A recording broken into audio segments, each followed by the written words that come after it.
नमस्ते। आर्थिक एवं संसाधन भूगोल के अंतर्गत आज हम चर्चा करेंगे व्यापारिक फसल के बारे में। व्यापारिक फसल के अंतर्गत आज हम जिस फसल के बारे में बात करेंगे वह है कपास की फसल। सबसे पहले हम कपास की फसल से संबंधित कुछ सामान्य जानकारी देखें।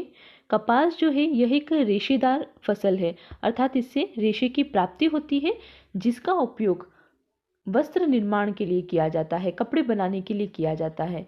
अब क्योंकि कपास का उपयोग वस्त्र निर्माण के लिए किया जा रहा है, इसलिए कपास जो है यह एक औद्योगिक फसल है। जो वस्त्र निर्माण उद्योग है उसमें कपास की फसल कच्चे माल के रूप में उपयोग में लाई जाती है, इसलिए कपास एक औद्योगिक फसल है। कपास का उद्गम स्थान भारत को माना जाता है। यहीं से कपास की उत्पत्ति हुई और फिर भारत से ही कपास का जो पौधा है यह चीन, मिस्र तथा अन्य देशों की ओर ले जाया गया। कपास उपोष्ण कटिबंधीय जलवायु का पौधा है जिसके लिए अधिक तापमान की आवश्यकता होती है। कपास का अधिकतम उपयोग जो है यह सूती वस्त्र के निर्माण में किया जाता है। अब हम देखते हैं कपास की किस्मों के बारे में। कपास का जो रेशा है उस रेशे की लंबाई, उसके रंग, उसके आकार और उसके गुणों के आधार पर कपास को 3 किस्मों में विभाजित किया जाता है। सबसे पहली जो किस्म है वह है लंबे रेशे वाली किस्म। यह कपास की सबसे अच्छी क्वालिटी की किस्म है। जो लंबे रेशे वाली कपास है इसे समुद्र द्वीपीय कपास भी कहा जाता है। जो लंबे रेशे वाली कपास है इसे समुद्र द्वीपीय कपास भी कहा जाता है। सी आइलैंड कॉटन भी इसे कहते हैं। लंबे रेशे वाली कपास में जो रेशे की लंबाई है यह 2.80 सेंटीमीटर से 6.25 सेंटीमीटर तक होती है। लंबे रेशे वाली कपास में रेशे की जो लंबाई है यह 2.80 से लगा करके 6.25 सेंटीमीटर तक होती है।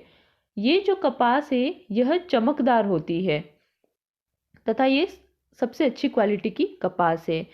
इस कपास का अधिकतम उत्पादन होता है संयुक्त राज्य अमेरिका और मिस्र में।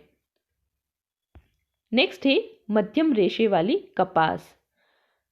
मध्यम रेशे वाली जो कपास है इसमें रेशे की लंबाई 2.20 सेंटीमीटर से लेकर 2.80 सेंटीमीटर तक होती है। अब जो मध्यम रेशे वाली कपास है इसका रेशा सिल्क के जैसा चमकीला होता है, रेशम की तरह चमकीला होता है। तो अधिक चमकीली होने के कारण इस मध्यम रेशे वाली कपास को रेशम के साथ मिश्रित करके कपड़ों का निर्माण किया जाता है। क्योंकि ये बहुत ज़्यादा चमकीली होती है इसलिए मध्यम रेशे वाली जो ये कपास है इसे सिल्क के साथ मिला करके कपड़े का निर्माण किया जाता है। सबसे पहले ये जो कपास की किस्म है, मध्यम रेशे वाली कपास की किस्म, यह सबसे पहले मिस्र में पाई गई थी, इसलिए इसे मिस्र की कपास भी कहा जाता है। थर्ड है छोटे रेशे वाली कपास। छोटे रेशे वाली जो कपास है इसमें रेशे की लंबाई 2.20 सेंटीमीटर से भी कम होती है। छोटे रेशे वाली कपास को भारतीय कपास भी कहा जाता है। ये जो कपास है ये सबसे लो क्वालिटी की कपास है, तो इसमें जो रेशे की क्वालिटी है वह अच्छी नहीं है, यह अच्छी किस्म की कपास नहीं है। अब हम देखते हैं कपास उत्पादन की भौगोलिक दशाएं। कौन कौन से कारक हैं जो कि कपास उत्पादन को प्रभावित करते हैं। कपास की फसल का उत्पादन जैसा कि हमने देखा कि यह उपोष्ण कटिबंधीय क्षेत्र में उत्पादित की जाने वाली फसल है। कपास की जो फसल है इसका उत्पादन उपोष्ण कटिबंधीय क्षेत्र में किया जाता है। तो यह उपोष्ण कटिबंधीय जलवायु का पौधा है।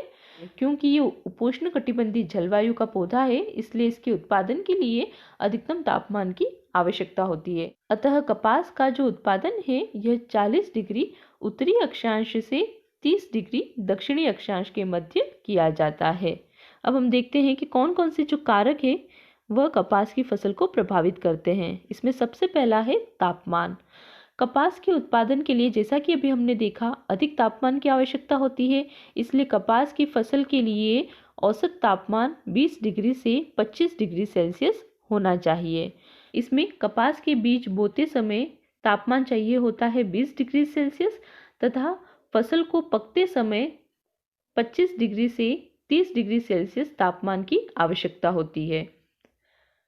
कपास उत्पादन हेतु आवश्यक शर्त ये होती है कि इसमें 200 से 210 दिन जो है यह पाला रहित मौसम होना चाहिए।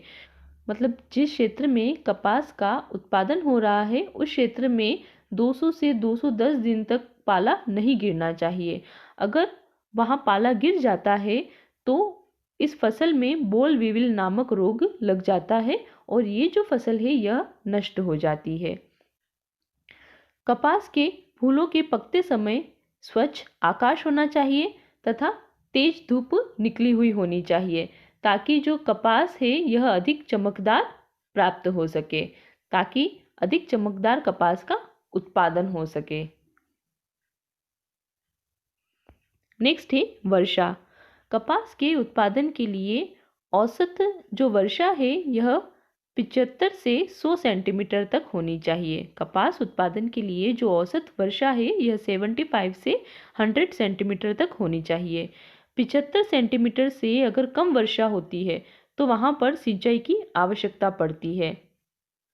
रात में होने वाली जो वर्षा है यह कपास के पौधे के विकास के लिए बहुत अधिक उपयुक्त मानी जाती है। समुद्र की ओर से चलने वाली जो स्वच्छ हवा है यह कपास के पौधे के विकास में अधिक लाभकारी मानी जाती है। इसलिए विश्व में जो अच्छी क्वालिटी वाली कपास है, अच्छी किस्म वाली कपास है, यह समुद्र के तट के पास ही उत्पादित की जाती है। नेक्स्ट है मिट्टी। कपास के उत्पादन हेतु गहन उपजाऊ मिट्टी की आवश्यकता होती है। इसमें जो काली मिट्टी है यह सबसे ज़्यादा उपयुक्त मानी जाती है कपास की फसल के उत्पादन के लिए। चूने के अंश युक्त जो लावा निर्मित काली मिट्टी है यह कपास के उत्पादन हेतु अधिक उपयुक्त रहती है। नेक्स्ट है धरातल।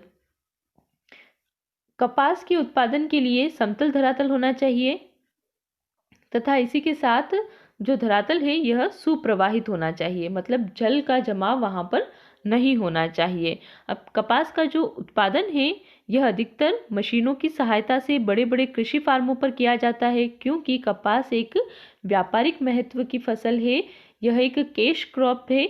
इसलिए कपास का जो अधिकतम उत्पादन है यह मशीनों की सहायता से बड़े बड़े कृषि फार्म पर किया जाता है। इसलिए जो धरातल है यह कैसा होना चाहिए, समतल होना चाहिए। अतः पानी के समुचित रूप से रुकने, उसकी निकासी के लिए तथा परिवहन के लिए समतल धरातल की आवश्यकता होती है। नेक्स्ट है उर्वरक।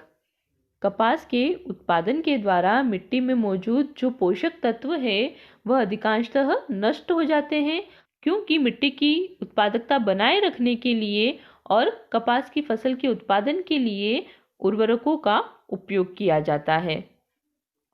इसमें खली की खाद, गोबर की खाद, अमोनियम सल्फेट तथा यूरिया इनका उपयोग किया जाता है। नेक्स्ट है श्रमिक। कपास की फसल के उत्पादन के लिए खेत तैयार करने, फसल को बोने, उसकी सिंचाई करने और जब कपास की फसल पक जाती है तो डोडों को चुनने के लिए श्रमिकों की आवश्यकता पड़ती है। तो ये सभी जो कार्य है यह मानव श्रम द्वारा ही किए जाते हैं। इसलिए कपास के उत्पादन के लिए सस्ते श्रम की आवश्यकता पड़ती है तथा अधिक मात्रा में श्रमिकों की आवश्यकता होती है। इस टॉपिक को हम आगे की वीडियो में भी जारी रखेंगे। धन्यवाद।